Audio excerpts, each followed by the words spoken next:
Bien, buen día. Vamos a iniciar nuestra clase en el día de hoy ya con un capítulo nuevo. Después de haber hecho ese pequeño repaso de Orgánica 1 aplicado a compuestos aromáticos, ahora nos toca pasar la página y empezar con un tema muy importante para su carrera, que es la estereoquímica. Entonces, el día de hoy vamos a trabajar con una pequeña introducción a la temática. Vamos a hablar rápidamente de isomería y dentro de la isomería de estereoisomería. Y vamos a abordar también una parte introductoria de lo que sería quiralidad y alguna configuración absoluta. Un concepto muy cotidiano de quiralidad se refiere, por ejemplo, a las dos manos que nosotros tenemos, que sin duda son imágenes especulares. Es decir, si uno pone la mano derecha a un espejo, en el espejo aparece la mano izquierda y viceversa. Estas imágenes especulares, es decir, la mano derecha, yo no puedo colocarla en lugar de la mano izquierda, estaría invertida, ¿verdad? El pulgar hacia el otro lado. Entonces, cuando las imágenes especulares de dos objetos no pueden superponerse, como en el caso de las manos, si se fijan, no coincidirían los dedos si quiero superponerlas, ese objeto se llama quiral. Y ese concepto después lo vamos a aplicar a moléculas. Entonces vamos a hablar en algún caso de moléculas quirales y nos vamos a referir a su estereoisomería. Entonces iniciamos nuestro nuevo capítulo, que les repito es muy importante para sus posteriores años de estudio. Primero hablaremos de isómeros, antes de hablar de estereoisómeros. Recordar rápidamente el concepto de isómeros, que están referidos a compuestos que presentan una misma fórmula molecular y además son distintos o pueden presentar propiedades distintas, tanto físicas o químicas. Entonces podemos hablar respecto a los isómeros, de isómeros constitucionales y estereoisómeros. Los constitucionales se han ido a lo mejor trabajando ya desde la nomenclatura, son de cadena, de posición, de función, y a lo que nosotros nos vamos a referir en este capítulo es más a los estereoisómeros y entre ellos a los ópticos. Por otra parte, también vamos a ver que existen isómeros conformacionales, los vamos a nombrar, mostrar, isómeros geométricos como los cis-trans, y los ópticos son aquellos que vamos a ir trabajando como parte de la estereoisomería de este capítulo. Entonces, para recordarles el tema de la isomería, es decir, compuestos que presentan la misma fórmula, el mismo número de átomos, vamos a empezar hablando de los constitucionales de cadena, de posición y de función. Luego vamos a pasar a los estereoisómeros, que son los conformeros, los cis-trans y los ópticos. Cuando hablamos de isómeros constitucionales, son compuestos que tienen la misma fórmula molecular, pero difieren en el orden en el que están conectados los átomos. Por ejemplo, en los de cadena podemos tener isómeros de moléculas muy simples, como el pentano, el isopentano y el neopentano, ¿no? Entonces, el pentano será una molécula que va a tener 5 átomos de carbono con sus correspondientes hidrógenos. Acá tenemos 4 átomos de carbono con una ramificación. La posición es la que varía, ¿no? La posición de los átomos. Y acá tenemos los mismos 5 átomos de carbono con 2 ramificaciones. Entonces, estos se denominan isómeros de cadena, por si acaso. Esta información les va a servir un poco en química orgánica funcional, para que vayan recordando los diferentes tipos de isómeros. La pasamos rápido porque a nosotros lo que nos interesa en nuestro capítulo son los estereoisómeros. En los de posición tenemos, por ejemplo, el normal butanol o N-butanol o 1-butanol. Luego tenemos el 2-butanol, que estaría cambiando solo la posición del OH. En carbono 1, acá, sí, acá número 1, 2, 3, 4. En carbono 2 tendría el 2-butanol. E incluso podemos tener, en el caso de la pentanona, una pentanona en carbono 2 y una pentanona en carbono 3. Entonces ahí estamos hablando de posición. Lo único que va a variar, estos dos son isómeros, los dos alcoholes, y varía la posición del OH. Por eso se denominan de posición. Estos dos son isómeros, dos cetonas, y lo único que varía es la posición del grupo carbonilo, ¿verdad? En uno está en carbono 2 y en otro está en carbono 3. Entonces esto para que lo vayan interiorizando y luego recordándolo en funcional. De posición van a variar estos grupos funcionales en diferentes átomos de carbono. Los isómeros de función pueden tener la misma fórmula molecular, es decir, el mismo número de átomos de carbono, oxígeno, hidrógeno, pero van a representar diferentes funciones. ¿A qué nos referimos con funciones? Es diferente un éter de un alcohol. Entonces, el etilmetiléter se escribe de esta forma y el 1-propanol de esta forma. Si ustedes cuentan los átomos, ambos van a tener 3 átomos de carbono, un átomo de oxígeno y los correspondientes átomos de hidrógeno. Son isómeros con igual fórmula molecular. ¿En qué se van a diferenciar? En este caso, en la función. Uno es éter y otro alcohol. Otro ejemplo entre una cetona y un aldehído. Entonces aquí ya no son de posición, no son de cadena, son isómeros de función. La propanona y el propanal tendrán la misma fórmula molecular y en lo que van a variar es en sus funciones. Uno es cetona y otro es aldehído. Pero si contamos los oxígenos, 1, carbono 3, hidrógeno 6, y aquí tengo 3 y 2, 5, y este 6. Entonces tendrán la misma fórmula molecular, pero se diferenciarán en que uno es cetona y el otro aldehído, es decir, en su función. Entonces eso también para que lo vayan interiorizando. Ya hemos visto los de cadena, los de posición y los de función respecto a estos isómeros, y lo pasamos rápidamente porque no es nuestro objeto de estudio.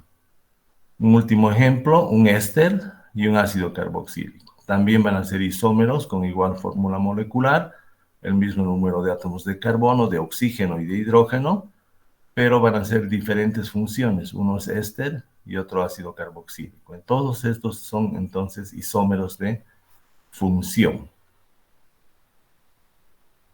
Los estereoisómeros van a tener absolutamente todo igual, las mismas funciones, van a estar en los mismos átomos de carbono, los sustituyentes, etcétera, pero van a cambiar en su disposición espacial. Es decir, basta que cambie de posición un enlace y eso me va a cambiar la disposición espacial. Y eso es mucho más complicado de entender y se requiere cierta teoría, por eso el estudio de la estereoquímica.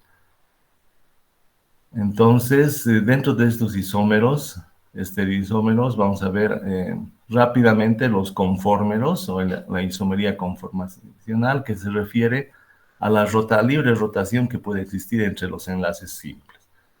Habíamos visto que cuando van rotando, pueden estar en una conformación alternada, es decir, 1, 2, 3, y aquí 1, 2, 3, de esta forma. Los de adelante con esta forma triangular y los de atrás con esta otra, y este enlace no se ve porque estoy viendo a través de él, ¿no? Entonces son conformeros y cada 60 grados van a ir pasando de la forma alternada a la forma eclipsada. Sí, entonces hay una rotación, este coincide con este coincide con este y este con este, entonces estaría en la forma eclipsada. Hay nuevamente 60 grados de rotación, entonces tengo una cadena, un átomo con sustituyentes alternos, es decir, que no se eclipsan ni se solapan entre sí. Entonces esto es importante, solo recordarlo. Esto quizá ya no vean en funcional, pero recuerden que el giro van a producir conformes y que los conformes son la misma molécula, solamente van a diferenciarse en la energía, ¿sí? Mayor energía para las eclipsadas, menor energía para las posiciones alternas. Pero estamos hablando siempre de la misma molécula en los confórmeros. Lo mismo pasa con el ciclo hexano. Nosotros hemos estudiado en el ciclo hexano dos confórmeros. Uno sería la posición silla y otro sería la posición bote. Entonces, es el mismo ciclo hexano. Y hemos visto que solamente gira hacia arriba una de las puntas para irse de posición bote a posición silla. También habíamos trabajado en orgánica 1 que la posición bote era la menos estable por el efecto estérico. Entonces, estos son confórmeros que si bien voy a tener una posición silla y bote, son la misma molécula. No va a cambiar la molécula por estas posiciones. Finalmente, antes de entrar a nuestro objeto de estudio, a lo que nos interesa, vemos la isomería cis-trans y lo más común es el caso de los alquenos, ¿verdad? ¿Cuándo se va a dar? Cuando en un carbono hayan dos sustituyentes diferentes, ¿sí? En este caso, cuando están en posición alterna, es decir, los CH están en posición alterna, en lados opuestos, se denomina el isómero trans. Y en este caso, cuando los CH3 están al mismo lado, se denomina el isómero cis. Ambos van a ser ya distintos. Entonces estamos hablando de moléculas diferentes con propiedades no solo energéticas, sino algunas otras más que van a ser diferentes. Entonces ahora sí estamos hablando de isomería cis-trans en los alquenos, moléculas que tienen el mismo número de átomos y que varían solamente en el espacio, ¿sí? Aquí hay, en este carbono, si lo denominamos 1, hay un CH3 y un H, y en este carbono igual, un CH3 y un H. ¿En qué va a cambiar este respecto a este? Solo en la posición espacial de estos dos enlaces. Y basta que cambie eso, y ahí hablamos de isómeros. Entonces, eso como introducción, porque lo que nos vamos a lo que nos vamos a abocar ahora es principalmente al tema de la isomería óptica. Veremos si hasta acá tienen alguna duda. Ninguna. Bien. Los isómeros ópticos tienen una característica y es tener un carbono quiral. El carbono quiral también se denomina asimétrico. ¿Cómo sé que un carbono es quiral ya en moléculas? Es cuando tiene 4 sustituyentes distintos. ¿Sí? Por otra parte, aparte de los carbonos como centros quirales, yo puedo hablar de una molécula quiral cuando no tiene planos, ni ejes, ni centros de simetría. Eso lo vamos a ir describiendo a medida que expliquemos la estereoquímica. Y las moléculas quirales presentan actividad óptica, eso también lo vamos a describir, es decir, desvían una luz monocromática que está polarizada. Bien, entonces por el momento lo más importante para ustedes es recordar que un carbono quiral es aquel que tiene 4 sustituyentes distintos y normalmente hay moléculas que van a ser quirales por presencia de un carbono quiral. ¿De dónde la importancia de estudiar esto? Que ya es lo que nos interesa a nosotros.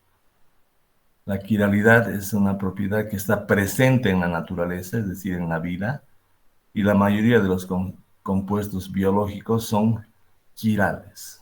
Ustedes van a estudiar bioquímica, van a estudiar compuestos biológicos de la vida y esos compuestos son quirales. Por ejemplo, los azúcares, ahí hay una quiralidad, hay una isomería, hay una estereoisomería. No cualquier azúcar es consumido por el cuerpo, sino solamente los azúcares de la familia de los isómeros D, por ejemplo. Los aminoácidos también son quirales Y ahí el cuerpo humano va a escoger consumir los isómeros de la familia de los aminoácidos L y no los otros, no sus imágenes especulares. Entonces, en sus estudios de bioquímica se van a topar con este concepto y hay que dominarlo. Las bases para trabajar este concepto se van a dar ahora en esta materia en Química Orgánica 2. Por ejemplo, tenemos un butanol. En el butanol hay un solo carbono quiral. Y este es carbono quiral, se lo representa con un símbolo de asterisco. ¿Y por qué es quiral? Porque tiene 4 sustituyentes diferentes. H,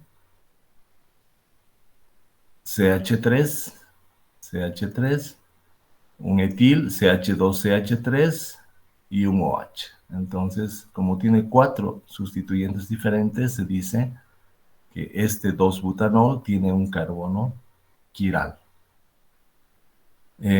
Por tanto, normalmente cuando hay un carbono quiral van a existir estereoisómeros.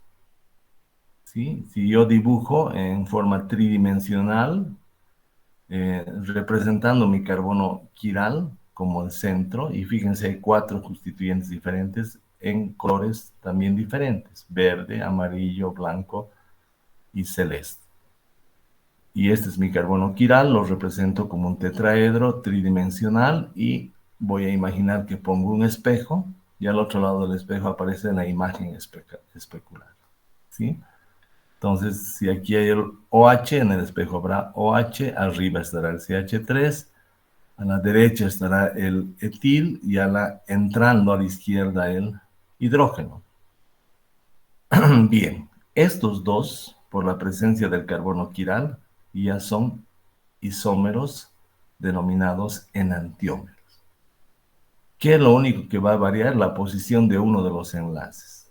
Y para que se vayan dando cuenta, después vamos a tratar de superponer la imagen especular a su original para ver si es la misma o no. Entonces, el concepto de enantiómeros, que son isómeros de la estereoquímica, es que los enantiómeros son imágenes especulares, pero que no pueden superponerse una a la otra, es decir, que son moléculas distintas, ¿sí? No es la misma molécula. Es como la mano, si aquí pondría la mano derecha, aquí me aparece la mano izquierda, pero si trato de superponer la mano izquierda a la derecha, no voy a poder porque es distinta. Lo mismo va a pasar con estas moléculas y lo vamos a demostrar después, ¿no? Vamos a demostrar cómo es que un carbono con 4 constituyentes diferentes, si construyo su imagen especular, la imagen especular no puede superponerse. Entonces, esos son conceptos básicos que ya deben ir aprendiendo. Entonces, recuerden que los enantiómeros son unos isómeros de la estereoquímica. ¿Y cómo se definen? Son enantiómeros, 2 moléculas que son imágenes especulares, pero que no son lo mismo.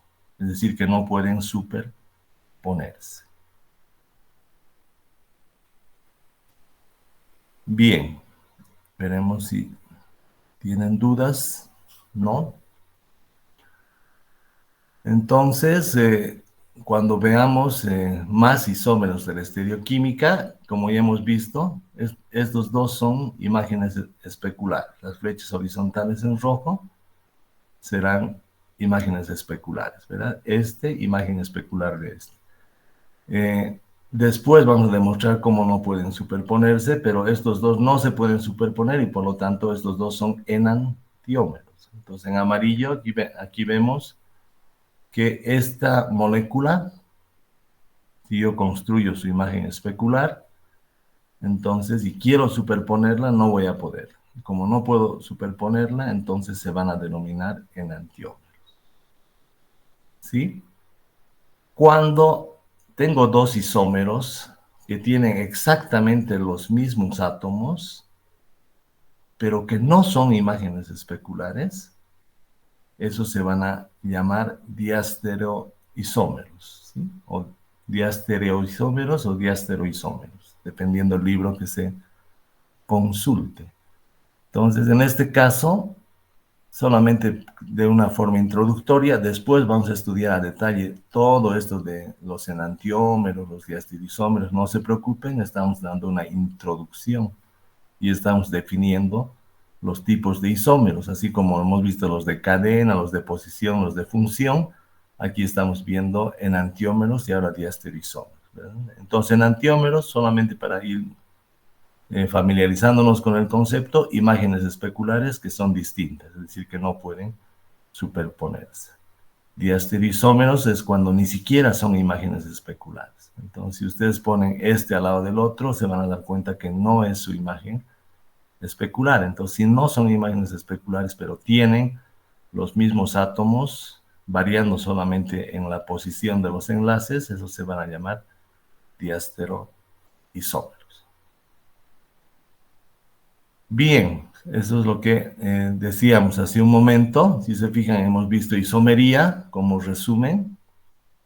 Hay una estructural que van a ver más en funcional, donde hemos estudiado los isómeros de cadena, en los que varían los grupos metiles, los ramificados y los lineales, por ejemplo, son isómeros de cadena. Isómeros de posición, que tienen un grupo funcional, alcohol, cetona, etcétera, que cambia en los átomos de carbono, cambia de posición. Y de función son isómeros con la misma fórmula molecular, que tienen grupos funcionales distintos, aldehídos y cetonas, ¿verdad? Ésteres y ácidos, esos serían los de función. Esto cambiamos de página. En estereoisomería hemos visto los conformeros, que es prácticamente la misma molécula y donde van girando los enlaces para cambiar de uno a otro. Por ejemplo, en el ciclo hexano, la posición silla y bote son conformeros y los configuracionales son los que no se pueden interconvertir, es decir, ya hablamos de moléculas distintas. Por ejemplo, isómeros cis y trans son distintos entre sí, ¿sí? Y esto es nuestro objeto de estudio, la isomería óptica. Entonces vamos a ver enantiómeros, dos isómeros que son distintos porque no pueden superponerse, y diastereoisómeros que tienen todo igual, pero que ni siquiera son imágenes especulares.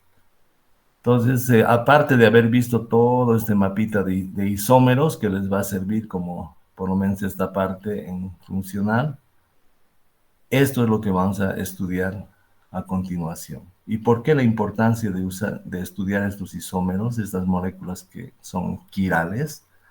Porque, los repetimos, esas moléculas están presentes tanto en la bioquímica como en la farmacia. Entonces, deben conocerlas y deben estudiar desde su nomenclatura, sus conceptos, etcétera, para entender su importancia.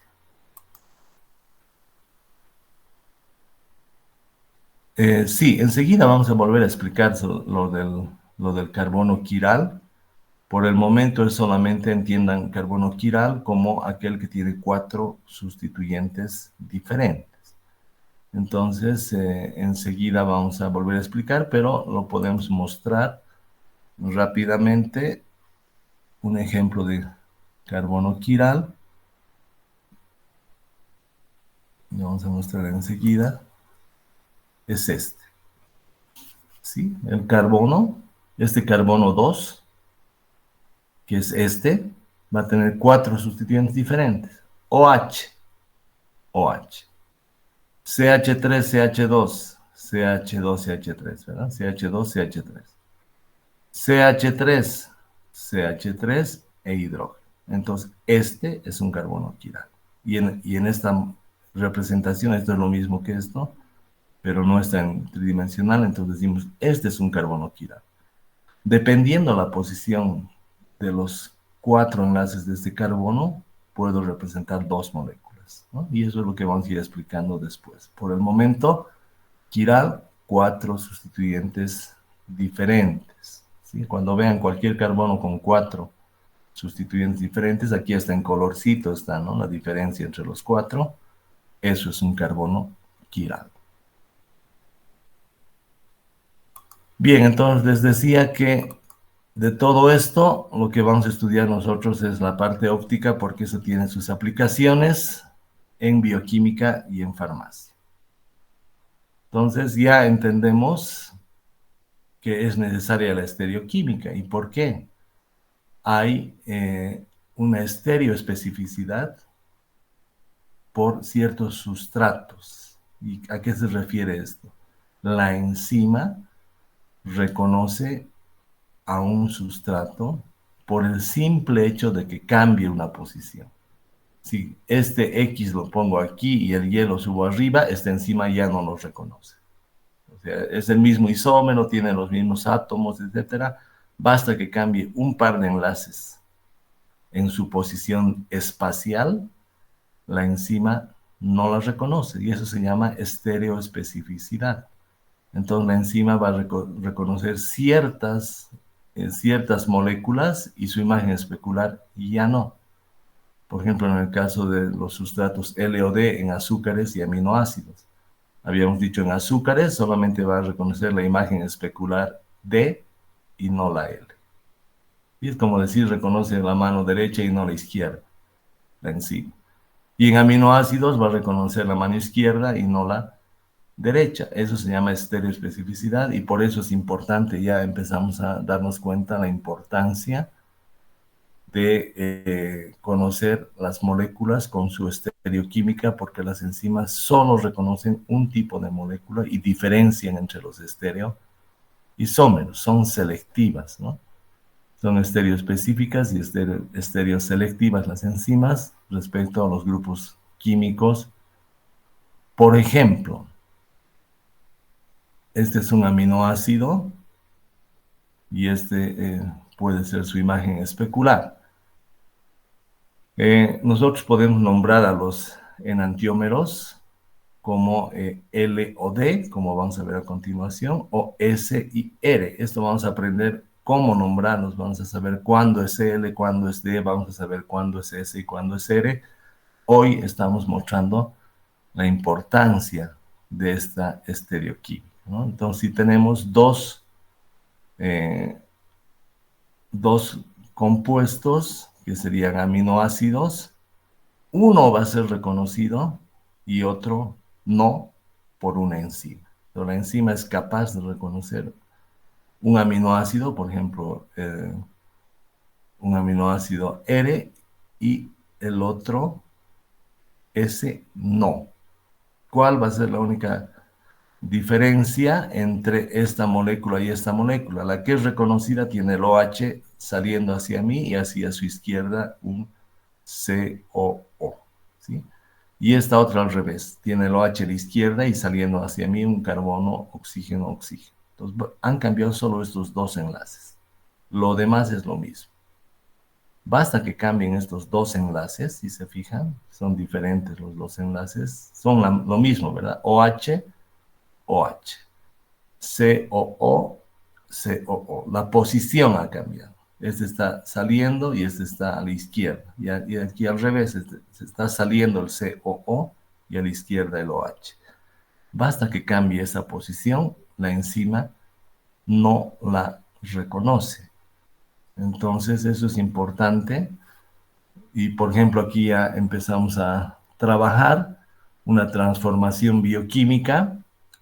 Habíamos dicho que ya deberían ir memorizando lo que es el gliceraldehído, porque en bioquímica no solamente van a ver el gliceraldehído, ¿verdad? Grupo aldehído polihidroxilado. Entonces, carbono OH y el hidrógeno del OH se reemplaza por un fosfato. Entonces se llama fosfato. Este es el carbono 1 del aldehído, carbono 2 y carbono 3.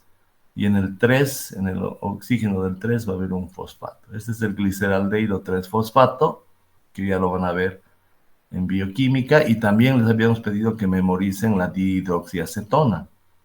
¿Sí? Esta es una acetona y tenemos acá polihidroxilada, donde uno de los hidrógenos del OH también ha sido sustituido por fosfato. Esto es bioquímica. Entonces existe una transformación del gliceraldehído en dihidroxiacetona, es decir, del gliceraldehído 3-fosfato a dihidroxiacetona fosfato a través de una enzima que se llama triosa fosfato isomerasa.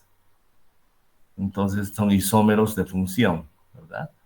Uno es aldehído y otro es cetona. Y la enzima, que es esta, va a transformar el gliceraldehído 3-fosfato en dihidroxiacetona fosfato. Esto van a ver en bioquímica. Son cadenas larguísimas de moléculas, de aminoácidos, ¿no? Entonces, la enzima son cadenas de aminoácidos. Si orgánica es esto es bioquímica, ya les venía yo advirtiendo, ¿verdad? Este es el sitio activo de la enzima, en este caso de la triosa fosfato isomerasa, y acá va a venir el gliceraldehído 3-fosfato, pero no cualquier gliceraldehído. Debemos entender que este gliceraldehído tiene un carbono quiral, fíjense, OH, H, COH y CH2PO3. Entonces, este carbono quiral hace que tenga un estereoisómero. Hago una imagen especular y tengo el estereoisómero. ¿Cuál es la diferencia entre estos dos gliceraldehídos 3-fosfatos? Solo la posición del OH y del H. ¿Sí? Aquí tengo el OH a la derecha y aquí tengo el OH a la izquierda. Basta que cambie esta posición para que la enzima deje de reconocer. Entonces, la enzima va a reconocer al D-gliceraldehído, a este, con el OH a la derecha. Este con el OH a la izquierda, que se llama L-gliceraldehído, ya vamos a aprender después cómo la imagen especular, ¿verdad? Si una molécula es D, su imagen especular será L. Entonces, esta es imagen especular. Entonces, este L-gliceraldehído no es reconocido por la triosa fosfato isomerasa. En otras palabras, la triosa fosfato isomerasa solo puede transformar el D-gliceraldehído 3-fosfato hasta dihidroxiacetona. Y eso es estereoquímica. Ustedes deben saber cuál es D, por qué es D, y ya irán entendiendo que la naturaleza, esto ya no es libros, ya no es inventos, la naturaleza escoge un tipo de moléculas y es capaz la naturaleza de diferenciar estos dos estereoisómeros. La enzima, basta que le pongas, cambies el OH, no la reconoce y es otra sustancia. Es decir, en bioquímica, si tú escribes esto y te equivocas, dices, este es el D-gliceraldehído, te van a poner mal. ¿Por qué mal? Solo me he equivocado en el OH, sí, pero solo equivocarte en el OH hace que tu enzima no la reconozca. Ese es el nivel de precisión que necesitan. Bueno, esa precisión se puede llamar en términos estereoquímicos, estereoespecificidad y estereoselectividad de las enzimas. Entonces, ese nivel necesitan ustedes y por eso es importante este capítulo en su estudio. Entonces ya vamos mostrando, estamos haciendo una introducción y vamos mostrando un poquito por qué de la importancia, ¿sí? De todo lo que he dicho hasta el momento, solamente quizá lo más importante es que hay estereoisómeros que se llaman enantiómeros, que son distintos, ¿no? Ya les vamos a explicar de nuevo, vamos a estudiar todo, cuándo es D, cuándo es L, cuándo es R, cuándo es S, cómo es eso de las imágenes especulares, demostrar por qué un carbono quiral, la imagen especular de un carbono quiral no es superponible, eso vamos a empezar a estudiar en nuestro capítulo. Hasta el momento les estamos dando un contexto para que se den cuenta la importancia, nada más, no les voy a preguntar yo triosa fosfato isomerasa, eso les preguntarán en bioquímica. Esta es una molécula muy grande y muy compleja para mí, seguramente ustedes la van a dominar, ¿verdad? Yo solamente me voy a referir a mi triste química orgánica con bases que les van a servir para que ustedes vayan a bioquímica, ¿sí? Entonces, eso es lo que vamos a ir trabajando. Otro ejemplo, nuevamente de contexto, no les voy a preguntar qué es la exoquinasa, ni que dibujen, nada. Eso es, fíjense la cantidad de moléculas que tiene una enzima. ¿Sí? Son cadenas de aminoácidos que ustedes van a aprender a reconocerlas en bioquímica. Esta enzima se llama exoquinasa. ¿Qué hace la exoquinasa? Transforma la glucosa en glucosa 6-fosfato. Es decir, le pone acá un grupo en lugar del hidrógeno, un grupo PO3, un grupo fosfato. Bien, la enzima va a reconocer solo uno de los isómeros de la glucosa. Entonces, si se fijan, la glucosa va a tener, desde acá les digo nomás, 1, 2, 3, 4 carbonos quirales. Si ustedes me cambian la posición de uno de los OHs, deja de ser de glucosa. ¿Sí? Por ejemplo, aquí han cambiado la posición de todos, porque es su imagen especular, la L-glucosa. Si pongo un espejo, OH, OH, HH, OH, OH, OH, entonces es su imagen especular. ¿Son isómeros? Sí, ¿verdad? ¿Son estereoisómeros? Sí.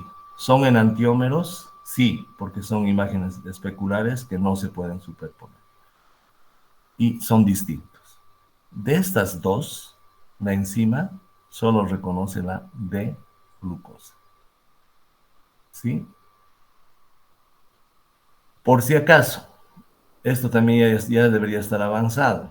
La D-glucosa puede escribirse como alfa, abajo el OH, D-glucopiranosa, bioquímica. Esto de memoria bioquímica. La L-glucosa puede escribirse como una molécula también en forma cíclica, pero de las dos, la enzima solo va a reconocer a la D-glucosa, la D-glucopiranosa.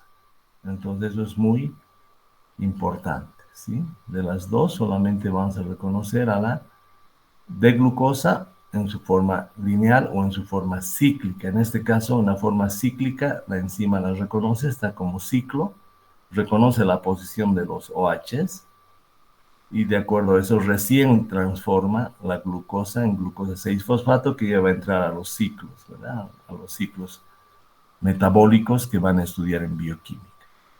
Esto es, hasta acá llegamos en química y vamos a llegar hoy día con los enantiómeros y diastereoisómeros y esto es bioquímica. Entonces, yo les estoy mostrando la importancia en bioquímica. No les voy a preguntar esto les preguntarán de memoria glucosa, de memoria alfa de glucopiranosa, conocerán las enzimas, esto en bioquímica. Por el momento nosotros solo estamos trabajando la estereoquímica.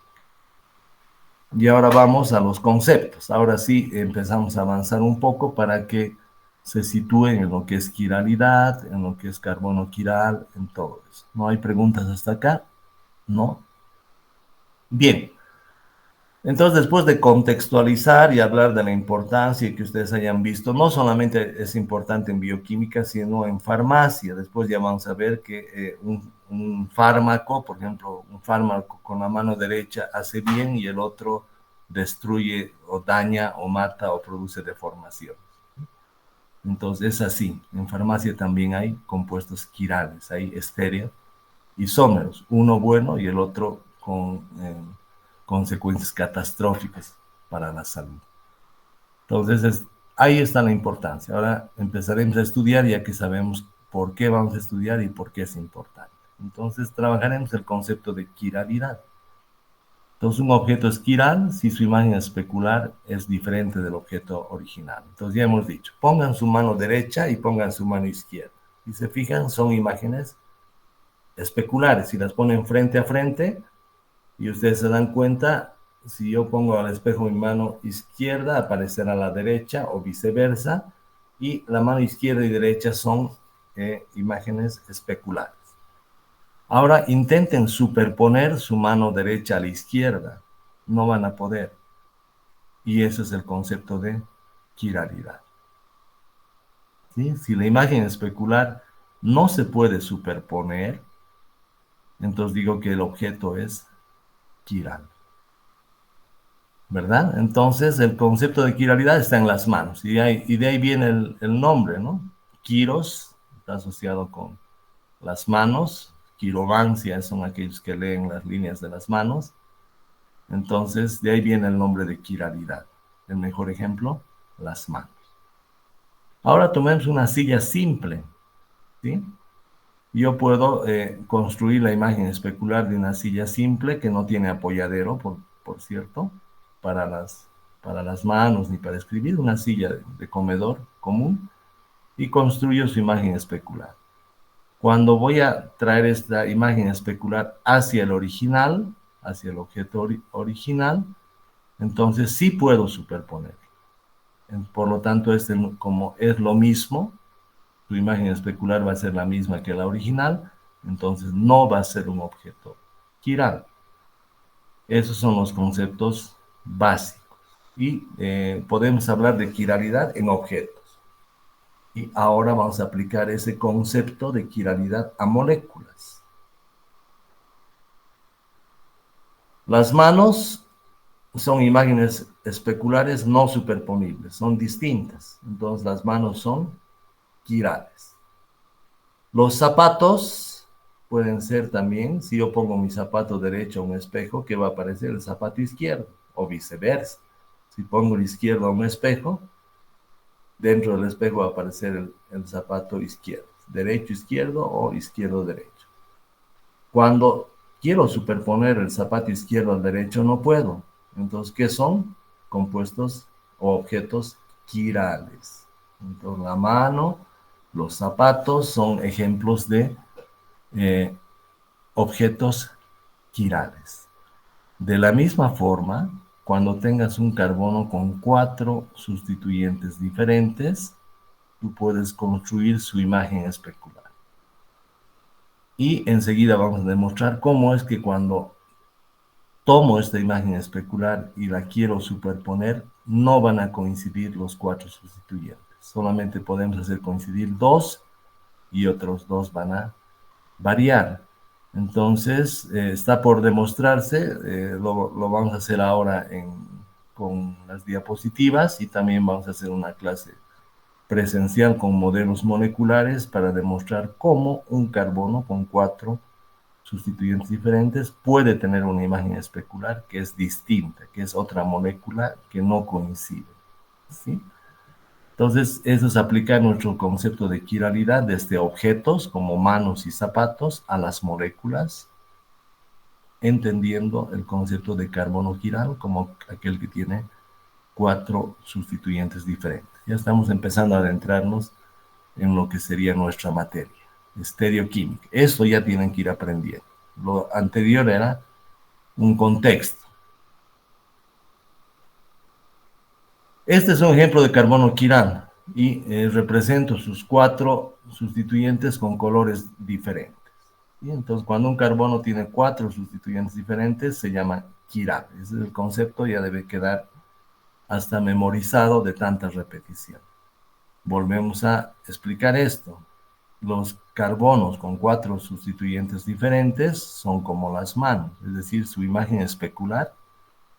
Si se fijan, este es imagen especular de este. Así como esta mano es imagen especular de esta, la derecha es imagen especular de la izquierda. Si yo pongo este carbono acá, entonces, y un espejo, coinciden en el espejo los cafés, coinciden estos azules, saliendo estarán los morados y entrando estarán los de color rojo.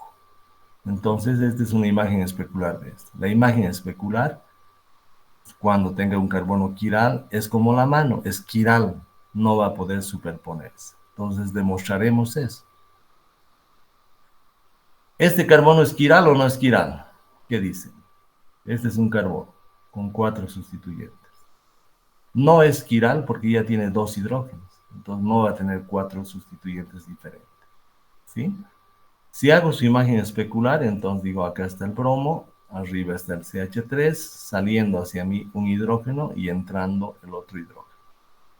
Cuando yo tuerza esta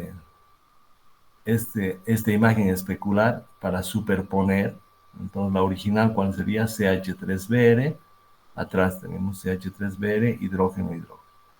Entonces voy a hacer coincidir este CH3 acá, lo estoy volcando, y el bromo acá. Coinciden CH3 bromo y a su vez, como estos dos son iguales, van a coincidir hidrógeno e hidrógeno.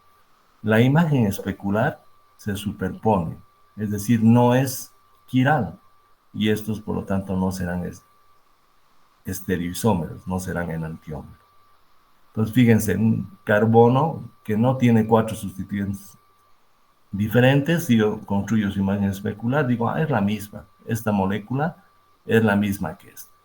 ¿Por qué? Porque cuando superpongo, todo coincide. Entonces es la misma molécula, no hay diferencia. ¿Qué es lo que pasa? Este es un carbono aquiral, ¿verdad? Y las imágenes especulares son la misma. ¿Qué es lo que pasa cuando tengo un carbono con 4 sustituyentes diferentes? Para este caso, flúor, cloro, bromo e hidrógeno. Yo pongo un espejo y construyo su imagen especular. Entonces arriba el flúor, coincidiendo los cloros, saliendo hacia mí el bromo y entrando el hidrógeno. Y ahora vamos a intentar superponer. Fíjense, este voy a colocar acá y este voy a girar hasta acá para que coincidan los azules y los verdes. Entonces, cuando haga eso, estos dos no van a coincidir. ¿Sí? En la molécula original tenía yo este saliendo y este entrando, saliendo y entrando, y cuando vuelque esta molécula, no van a coincidir estos dos. En otras palabras, cuando tengas un carbono quiral, Sol y construyas una imagen especular, por más que muevas como muevas, solamente vas a ser capaz de hacer coincidir dos de los sustituyentes y los otros dos van a ser diferentes. ¿Qué está cambiando? La posición. Este tiene, por ejemplo, su sustituyente café hacia este lado y la molécula de adelante, su sustituyente café hacia el otro. Esto lo vamos a demostrar también con modelos moleculares en una clase presencial, ¿sí? Pero por el momento, incluso ya van a poder hoy día, ya les vamos a dar instrucciones para construirse estos modelos y pueden construirse un modelo y su imagen especular y estar jugando y viendo si coinciden o no las imágenes especulares de carbonos con 4 sustituyentes diferentes. Pues en este caso, este carbono es quiral y por lo tanto la molécula también va a ser quiral, porque su imagen especular no puede superponerse a la original. Máximo puedo hacer coincidir dos de los 4, ¿no? Los otros dos van a estar en posiciones diferentes. Y ya saben, en estereoquímica los estereoisómeros se diferencian por la posición en el espacio de los sustituyentes. Esa es la única diferencia entre un isómero de estereoquímica respecto al otro. En este caso, estos isómeros se llaman enantiómeros, porque su imagen especular no puede superponerse a la original. Ahora sí estamos en tema. Ahora espero que haya más preguntas, porque esto sí ya es importante para ustedes. Le estamos dando las bases de lo que es quiralidad y estamos hablando ya de la isomería dentro de la estereoquímica, es decir, de los enantiómeros. Como son imágenes especulares, estas imágenes especulares son moléculas diferentes, decimos que son isómeros. ¿Y qué tipo de isómeros? Enantiómeros. Bien, vamos a aminoácidos. Los aminoácidos se denominan, este es carbono 1, 2, 3. El primer carbono unido al grupo funcional más importante, que es el ácido, se denomina carbono alfa. Y por lo tanto, cuando estudien aminoácidos, estos van a ser alfa-aminoácidos. De ahí viene el nombre. Grupo funcional importante, primer carbono, alfa. ¿Qué hay en alfa? Un amino. Y es un ácido, ¿verdad? Entonces, alfa-aminoácido. Excepto uno de los aminoácidos que van a estudiar, todos los aminoácidos excepto uno son quirales, es decir, van a tener estereoisomería, van a tener imágenes especulares no superponibles, ¿sí? Entonces trabajamos este aminoácido con su imagen especular y como el carbono es quiral, ¿cómo sé que este carbono es quiral? Tiene 4 sustituyentes diferentes. H, CH3, NH3 y COO. Carbono quiral. Su imagen especular no será superponible y eso es demostrable. Hemos dicho que vamos a demostrar con modelos moleculares, ¿verdad? Por el momento, lo creemos, luego ustedes van a poder construir dos imágenes especulares y tratar de superponer para demostrarlo. Entonces, de inicio decimos que este par de moléculas, que son imágenes especulares, son enantiómeros, porque al tener un carbono quiral, su imagen especular no puede superponerse. ¿Cómo los vamos a nombrar? ¿Cómo los vamos a diferenciar? Esta, por ejemplo, es la alanina, un aminoácido que se llama alanina. ¿Sí? Cuando el NH3 esté a la izquierda, en esta posición espacial, fíjense que aquí también hay los que entran, salen, todo está definido. Entonces, este va a ser la L-alanina. Cuando el NH3 esté a la derecha, este va a ser la D-alanina. Entonces, nosotros vamos a aprender cómo, cuándo decirle L y cuándo decirle D. Por el momento, no. Más adelante vamos a aprender cuándo decirle L y cuándo decirle D. Por el momento estamos aprendiendo que si tengo dos enantiómeros, en el caso de los aminoácidos y carbohidratos, a uno le puedo decir L y al otro le puedo decir D. ¿Sí? Otra forma que vamos a trabajar probablemente hoy día, si nos da el tiempo, de nomenclatura, es si a esta alanina le digo S, y vamos a aprender hoy cómo sé si es S o es R, su imagen especular será R. Entonces, si a uno le digo S, a su imagen especular le puedo decir R. Así los diferencio los enantiómeros. Si a un enantiómero le digo L, a su imagen especular le deberé decir D. ¿Cómo voy a saber cuál es L, cuál es D, cuál es S y cuál es R? Eso vamos a ir estudiando en nuestro capítulo de estereoquímica. Entonces, el conceptito es cómo nombro los enantiómeros. Si uno es L, su imagen especular D. Si uno es S, su imagen especular será R. Y viceversa, ¿verdad? Si yo tengo esta, D, y le hago su imagen especular, ¿qué será la imagen especular? L. Si yo tengo esta, R-alanina, y dibujo su imagen especular, ¿qué será su imagen especular? S-alanina. ¿Cómo saber cuál es LD, IR o S? Eso vamos a ir trabajando en nuestro desarrollo del capítulo. Entonces debe quedar claro ese concepto. Estamos yendo poco a poco con los conceptos para que los vayan interiorizando. Bien. LDSR, no se olviden eso, aplicado a los enantiómeros. Otro ejemplo, acá hay un carbono quiral, y este no, tiene que ser sp3 con 4 constituyentes diferentes. Si tengo un carbono quiral, puedo construir su imagen especular, y como sé que este es quiral, su imagen especular no será superponible, es decir, van a ser moléculas distintas. ¿Qué son estos? Isómeros. ¿Qué tipo de isómeros? En la estereoquímica, imágenes especulares no superponibles se llaman enantiómeros. ¿Sí? Enantiómeros. Bien, los quiero nombrar, entonces ya sabemos. Este es el gliceraldehído, por si no lo han reconocido, ¿verdad? Aldehído, carbono OH, carbono OH, un aldehído polihidroxilado. Si a este le digo D-gliceraldehído, a su imagen especular, ¿qué le diré? L-gliceraldehído. Una nomenclatura muy común en bioquímica. Si a este le digo R, R es configuración absoluta, enseguida vamos a estudiar eso. Si este enantiómero es R-gliceraldehído, su imagen especular será S-gliceraldehído. Entonces así los voy a ir diferenciando. ¿Cómo voy a diferenciar estos enantiómeros? Primero por la posición de dos enlaces. Fíjense, ¿qué es lo único que cambia entre estos dos? Acá el que sale es H, el que entra OH, pero cuando lo vuelco, si vuelco la molécula, este va a ir hacia acá y este va a ir hacia acá. No van a coincidir estos dos, es lo único que cambia.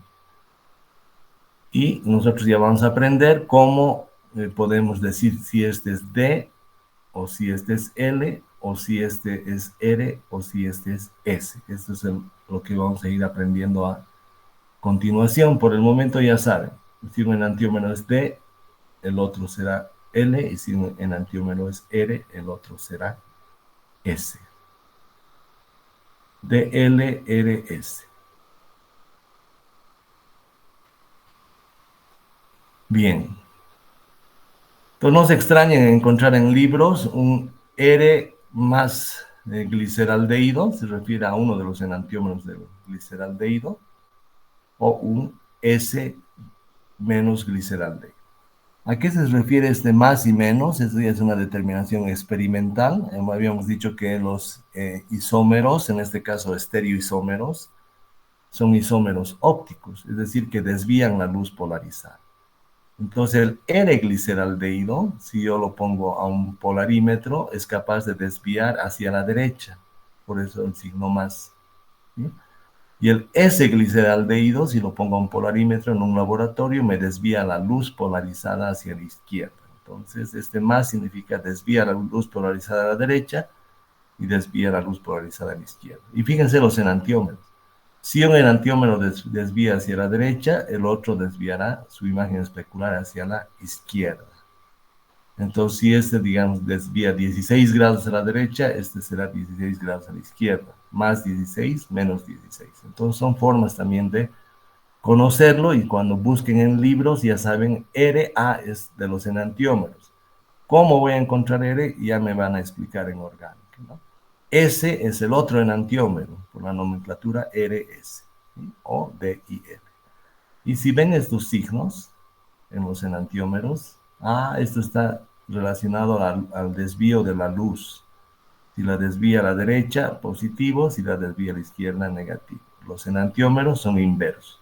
Si un enantiómero desvía a la derecha, el otro lo va a hacer a la izquierda en la misma proporción. Esto también para que ya se vayan ubicando en libros cuando trabajen estereoquímica o cuando vean ya libros de bioquímica, ya saben que van significando estos códigos, ¿verdad? ¿Preguntas hasta acá?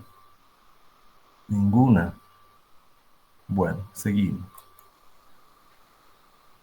Entonces, lo primero que vamos a aprender ahora, y les vamos a dar una tareita ya para en una siguiente clase más hacer una introducción virtual y luego ya vamos a estar definiendo alguna clase presencial. Entonces, en este caso, lo primero que vamos a aprender es cómo yo sé cuándo una molécula o un carbono va a ser R y cuándo va a ser S. Entonces, R y S se refieren a los carbonos quirales. ¿Sí? Entonces, R y S es la configuración absoluta, así se le llama. Y vamos a aprender ahora a cómo identificar cuándo es R y cuándo es S. Y para eso se requiere tridimensionalidad y se van a requerir después unos modelos moleculares muy simples que les voy a pedir hoy día que se construyan. ¿Sí? Bien. La configuración absoluta, es decir, si es R o es S un carbono chiral, se determina con unas normas que han sido propuestas por los científicos Carl Ingold Prelog. Entonces ellos establecen el sistema de nomenclatura R y S para nombrar la configuración de un carbono chiral. ¿Sí? ¿En qué va a consistir esto? En que vamos a numerar los 4 sustituyentes de un carbono. Tengo un carbono quiral y fíjense, hay 4 colores diferentes. Los numero con un cierto orden, con cierta prioridad que les vamos a enseñar. Y cuando los numere, el de menor número de orden lo pongo atrás. ¿Sí? Pues este lo pongo atrás. Esto van a ser con modelos moleculares, no se van a preocupar, les voy a, por lo menos en Orgánica 2 les vamos a permitir usar los modelos moleculares para que determinen las configuraciones R y S. Luego, con esto aprendido, seguramente ya se darán cuenta o podrán en otras materias más avanzadas hacerlo directamente. ¿Sí? Entonces, en esta configuración ROS, en un carbono quiral vamos a poner números a sus 4 sustituyentes. Primer paso.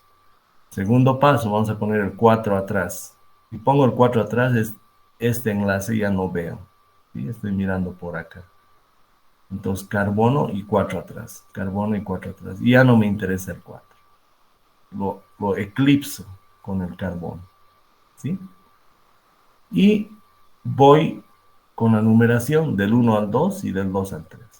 Si al ir del 1 al 2 y del 2 al 3 voy en el sentido de las agujas del reloj, la configuración del carbono quiral será R. ¿Sí? En este caso igual, ese es su enantiómero. De este es su enantiómero, es decir, su imagen especular. Si la suben acá, se van a dar cuenta que son imágenes especulares. ¿Qué hago en este caso? Numero mis 4 sustituyentes. Segundo paso, pongo el 4 atrás, eclipso. El carbono lo tapa el 4. El carbono lo tapa el 4. Y voy del 1 al 2 y del 2 al 3. En todos los casos voy del 1 al 2 y del 2 al 3. 1 al 2 y al 3. Si la flecha al ir del 1 al 2 y al 3 es antihorario, es decir, en sentido contrario a las agujas del reloj, este carbono quiral tendrá la configuración S. ¿Sí? Entonces, este sentido de la flecha, de ahí viene el nombre, R viene de rectus, normalmente todo lo que giraba en este sentido, en latín era conocido como rectus, y lo que iba en este otro sentido, en el antihorario, era sinister. Entonces, R viene de rectus y S de sinister. ¿Sí? Bien, entonces esa es una forma muy sencilla. Vamos a hacer ejercicios, vamos a hacer varias cosas para que ustedes conozcan o sepan determinar la configuración absoluta de carbonos quirales y con esta diferenciar, por ejemplo, el antiómero, ¿no? Paso 1, numerar 4 sustituyentes, de acuerdo a unas reglas de prelación que son las reglas de Canning-Gold-Prelong. Paso 2, mirar la molécula ubicando el sustituyente 4 hacia atrás y tapándolo, este carbono quiral lo tapan sustituyente 4. Lo miro así, estoy tapando el 4 con mi carbono. Entonces, ¿qué me queda si tapo el 4? Solo me quedan 1, 2 y 3. ¿Sí? En ambos casos, 1, 2 y 3. 1, 2 y 3. Esto vamos a hacer con modelos y en clase presencial. Por el momento estamos dando las introducciones. Bien, paso 3. Trazo una flecha que vaya del 1 al 2 y del 2 al 3. Del 1 al 2 y del 2 al 3. Y dependiendo de la flecha, ¿verdad? Si la flecha del 1 al 2 y del 2 al 3 va en el sentido de las agujas del reloj, es decir, de izquierda a derecha, ese se llama R. El carbono quiral tiene configuración absoluta R. Si la flecha, cuando voy del 1 al 2 y del 2 al 3, va en el sentido contrario a las agujas del reloj, tengo configuración absoluta S para este carbono quiral. R y S para los carbonos quirales. ¿Preguntas hasta acá?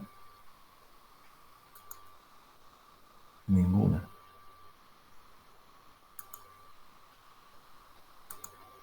Bien.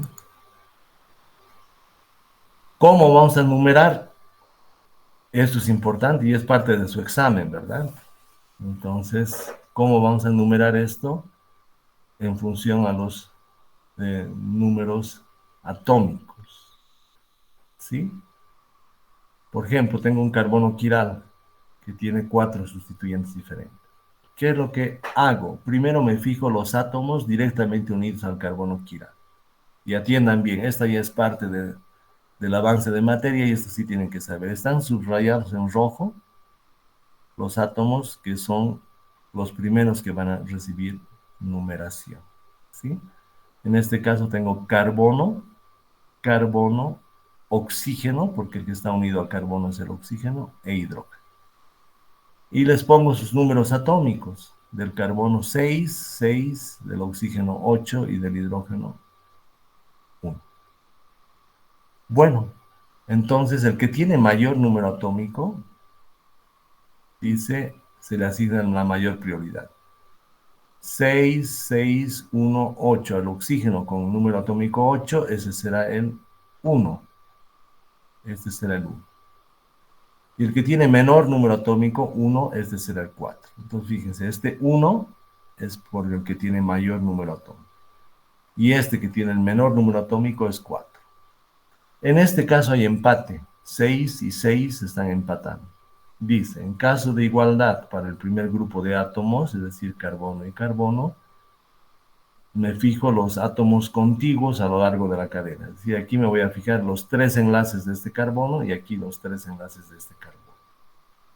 Entonces, en este caso tengo 3 hidrógenos, cada uno con número atómico 1, 1 y 1. Y en este caso tengo 2 hidrógenos y un carbono. Solo los 3 enlaces que están a continuación, ¿sí?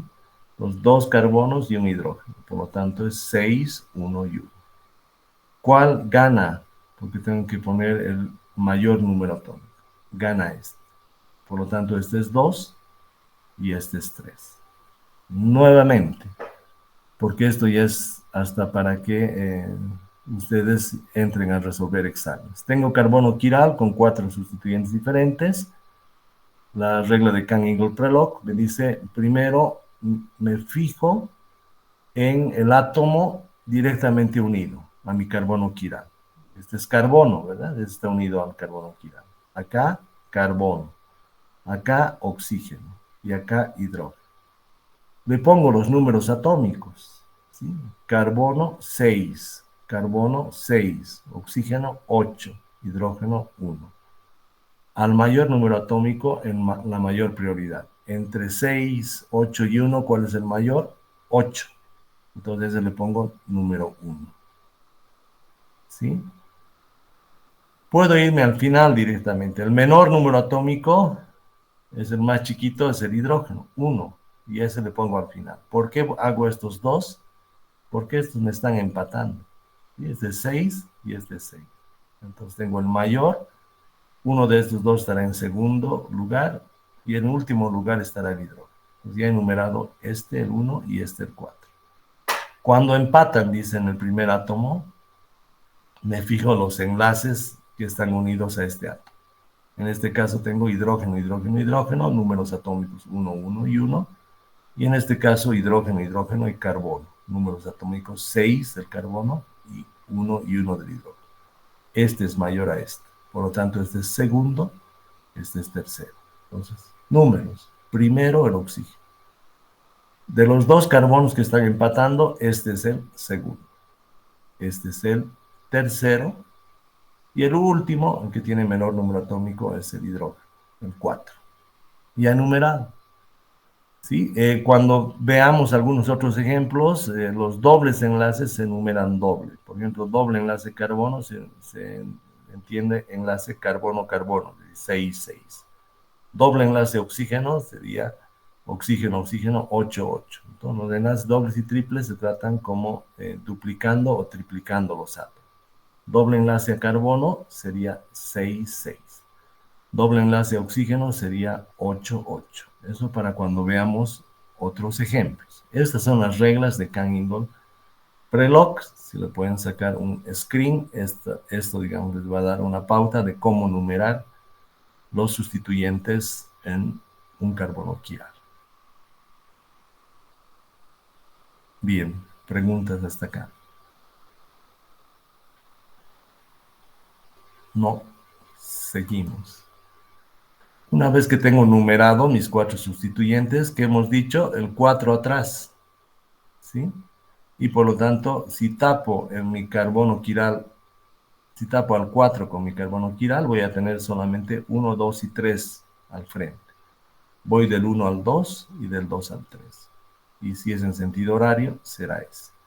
Si tapo mi sustituyente 4, el más chiquito, en este caso el hidrógeno, ¿verdad? Lo tapo y miro el carbono quiral, está tapado esto. ¿Qué tengo? 1, 2 y 3. Si voy del 1 al 2 y del 2 al 3 en sentido antihorario, ese será S. Y listo, ya sabemos con eso la configuración absoluta R o S. Si un enantiómero es R, su imagen especular será S. Y en este caso, si tapo esto, yo veo, este está saliendo, es 1, este está aquí, este está acá, este será, de acuerdo a mi experiencia, S. Ustedes a la larga van a poder hacer esto. De principio van a necesitar modelos, yo les voy a enseñar con modelos. A la larga van a poder ubicarse en estas posiciones. Aquí nuevamente la importancia de Orgánica 1. cuál entra, cuál sale, el tetraedro, SP3, etcétera. Fundamental para esta parte. Entonces, este para mí es S, y lo que vamos a aprender en la siguiente y en la subsiguiente clase son ejercicios de R y S, ¿sí? Principalmente. Bien, preguntas hasta acá. No hay. Vamos a trabajar en las siguientes semanas en cómo ubicar estas posiciones tridimensionales en lo que se llama proyección Fisher, ¿sí? Por ejemplo, en este carbono quiral, yo digo, estos dos están saliendo y estos dos podrían estar entrando. Entonces, la proyección Fisher es poner este que sale y este que sale así, en la horizontal, los que salen, y estos dos, si los tomo de acá y los pongo saliendo, el 1 y el 2 estarán entrando. Entonces, cuando vean esta proyección y les diga Fisher, ¿qué significa? Que los de la horizontal están saliendo y los de la vertical están entrando, ¿verdad? Si yo les escribo el ácido, ¿qué pasa si les digo ácido es láctico? Me estoy refiriendo a un enantiómero, es decir, a una imagen especular del ácido láctico. ¿Sí? Bien, y si les digo además este ácido láctico, el S ácido láctico, un enantiómero, además está en proyección Fisher. Entonces, ¿qué significa? Esta es proyección Fisher. ¿Qué significaba? Los que están en la horizontal están saliendo y los que están en la vertical están entrando.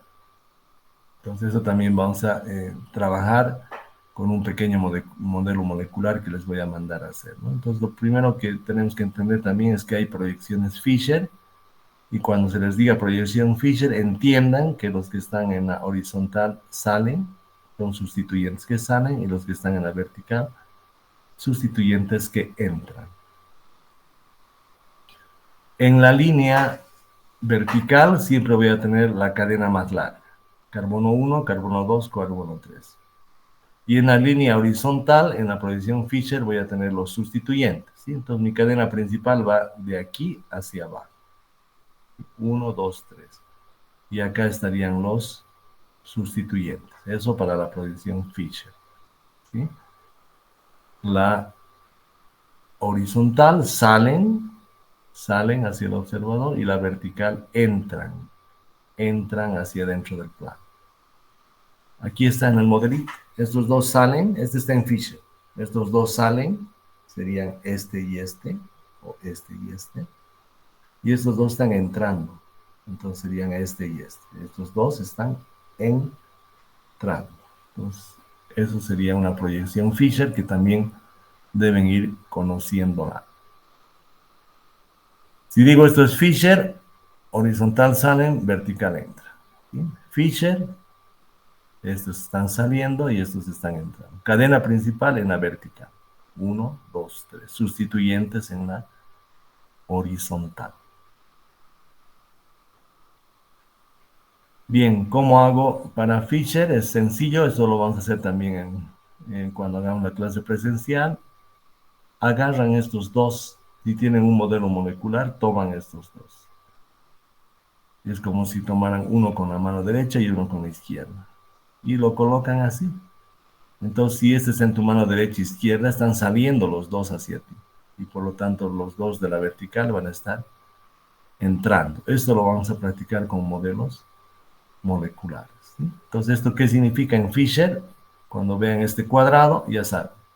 Ácido láctico, ¿qué significa? Este es uno de los enantiómeros del ácido láctico, el enantiómero D, ¿sí? Y esto es proyección Fisher, es decir, salen los horizontales y entran los verticales. El D-gliceraldehído, si lo represento de esta forma, estos dos estarían saliendo y estos dos estarían entrando. Entonces, así, en proyección Fisher pueden dibujar el D-gliceraldehído y el L-gliceraldehído. Estas proyecciones Fisher nos van a ser muy útiles para dibujar imágenes especulares. Pero esto tiene un sentido. Basta que se equivoquen, ya saben. Si alguien me dice, los de aquí entran y los de acá salen, listo, todo al revés. En lugar de salirte D, te va a salir L, o en lugar de salirte R, te va a salir S. No hay que confundirse en la posición de los átomos. Es fundamental eso. Bueno, vamos a cerrar nuestra clase.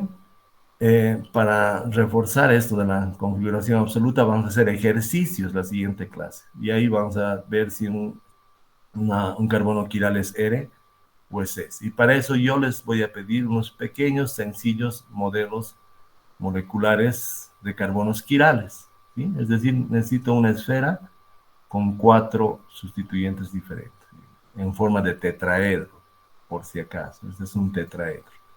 Eso necesito que construyan. Entonces, les pediría que compren una esferita de plastoformo y no le ponen color, si no quieren, esta que sea blanca, y le pongan 4 palitos, nada más, en forma de un tetraedro. Los palitos van a ser de colores diferentes. O pueden pintar los palitos con marcador, con pincel, con lo que quieran. Entonces ya les vamos a decir los colores, cómo colocarlos. Y esto, si tiene 4 diferentes, va a ser un carbono quiral. Si ustedes además se dan el trabajo de comprar otra esferita y dibujar su par o otros 4 sustituyentes diferentes, pueden hacer hasta la imagen especular. Y ahí a ir comprobando si las imágenes especulares son o no superponibles. Una vez que has construido tu modelito, este tiene los 4 iguales, ¿verdad? Y no necesitamos esta esfera tampoco. Solo necesito la esfera de plastoformo con 4 palitos de color diferente, nada más. Entonces, esto vamos a usarlo para determinar la configuración R y OS, agarrando el carbono, el sustituyente de menor número de orden, el sustituyente 4 hacia atrás. Entonces ya les vamos a enseñar cómo hacer eso. Si tenemos el modelo, podemos poner el 4 hacia atrás cuando los numeremos, y ahí es fácil determinar si es R o S. Voy del 1 al 2 y del 2 al 3. Nada más. ¿Sí? Entonces es importante mirar a través de un enlace. ¿Cómo van a construir? Ya necesito esto que hagan para la siguiente clase, porque tanto, no importa que sea virtual, vamos a usar este modelito la siguiente clase. Compran su esfera, le ponen un palito verde arriba, en el plano le ponen un palito morado hacia acá, esto es 109 grados, tetraedro.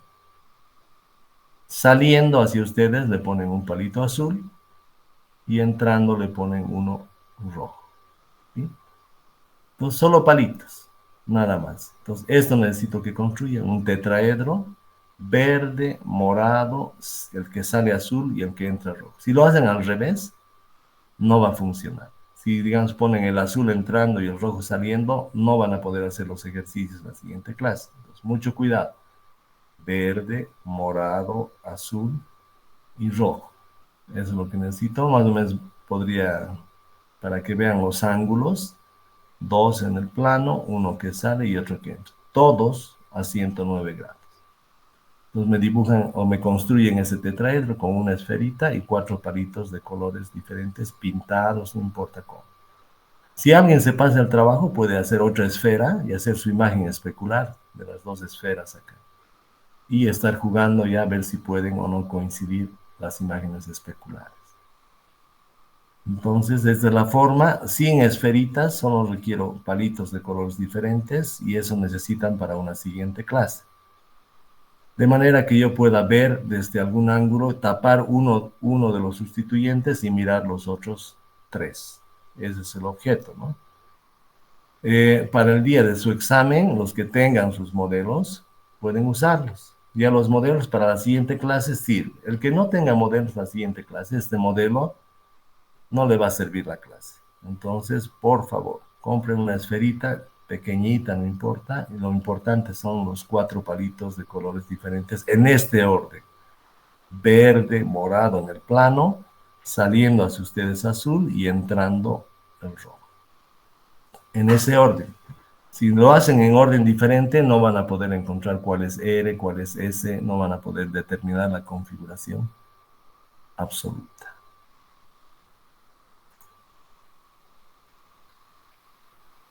Una sola pregunta.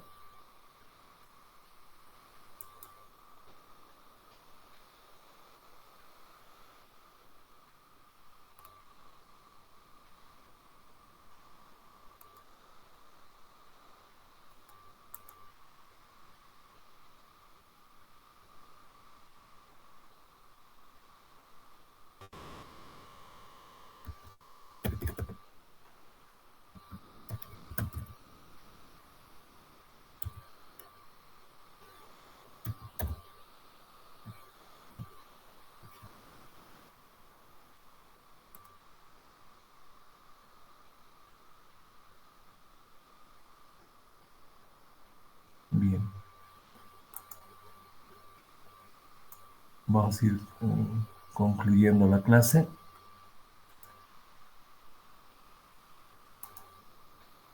No se salgan, por favor. Voy a volver a, por si acaso, tomar la asistencia.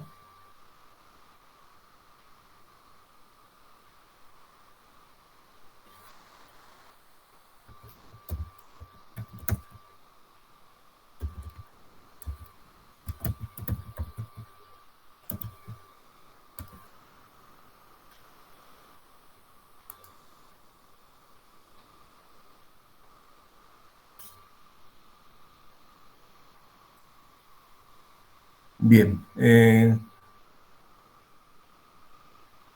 No, la siguiente clase es virtual y tienen que tener su modelo. Después nos vamos a poner de acuerdo cuándo voy a ser presencial y cuándo voy a estar con los modelos, ¿sí?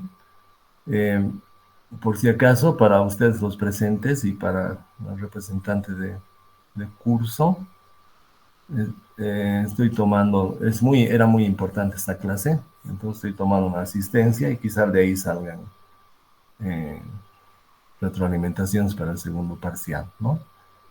En la medida en que sigan habiendo tan pocos estudiantes, quizá no cuelgue el video de la clase, porque hay gente cómoda que no quiere venir, atender, preguntar, salir de dudas, y dice que va a ver los videos de las clases y después se les acumula, ¿no? Entonces, prefiero premiar a los que vienen a mi clase y de alguna manera la atienden y hacen, aunque pocas, pero algunas preguntas, ¿sí? Entonces voy a pensar, ya se habrán dado cuenta, una de las clases en las que eran muy pocos no he subido el video, voy a pensar si subo esta, pero de todas formas los que han salido en esta asistencia han visto también que he sacado 2 asistencias para que no me equivoque, entonces estos ya van a tener algún premio para el segundo parcial. Gracias por esta asistencia que el día de hoy es premiada y ojalá a la siguiente haya más preguntas. Si no tienen su modelito, como les he dicho, lo dejo acá para que saquen screen. Si no tienen este modelito, aquí sí pueden sacar un screen, ¿verdad? En el plano, esto es lo que tienen que hacer. En el plano verde, morado, los dos en el plano, el que sale azul y el que entra rojo. Si no tienen este modelito, no van a entender R y S con los diversos ejercicios que vamos a hacer en la siguiente clase. O sea, sería en vano que participen en la clase si es que no tienen este modelito. Entonces, si quieren, tómenle un screen a esta parte, esto es lo importante, y esto es lo que tienen, una esferita de plastoformo y 4 palitos. Pueden hacer con marcador, con lo que quieran los colores, ¿sí? No necesitan nada más. Es muy simple, muy barato, pero si no tienen esto, no van a poder entender ni aprender la siguiente clase. ¿Ninguna duda más? Está acá. Sí, está la representante. Por favor, Natalia, les avisas al resto que si no tienen modelos no van a aprovechar la siguiente clase. Y si quieres también les avisas que ya hemos tomado lista que voy a considerar para retroalimentaciones del primer parcial. Gracias, les agradezco nuevamente la presencia y nos estaríamos encontrando la siguiente clase en teoría el próximo martes. Hasta luego.